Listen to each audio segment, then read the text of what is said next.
सुगंधिं पुष्टिवर्धनम्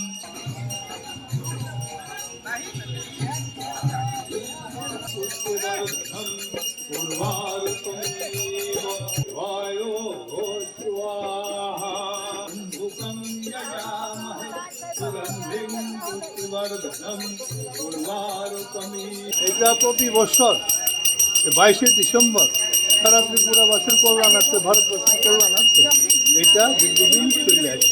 আজকে প্রায় 80-90 বছর হয়েছে এটা চলছে। এবং এই যজ্ঞের সাথে একজন ডিগ্রিধারী পণ্ডিত থাকা অবশ্য, হ্যাঁ, উপাধিপ্রাপ্ত পণ্ডিত আর কি, যেমন তীর্থোপাধি। এখানে এখন তীর্থোপাধি পণ্ডিত একজন আছে, ভাস্কর চক্রবর্তী। আমি লোকে আমার আরও সহপাঠীরা আছে, সবাই মিলে সারা বিশ্বের মঙ্গলার্থে এবং এই যে শিব মন্দিরটার যে প্রতিষ্ঠিত ছিল কিনানবাড়িতে, ওই তার প্রতিষ্ঠা দিবস হিসাবে এটা আমাদের সবাই ভক্তরা কাছে 12 ঘন্টা যজ্ঞ করে ভক্তরার মঙ্গল কামনা করে আর করা হয়।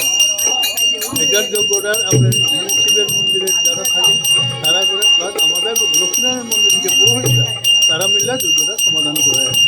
Thank you.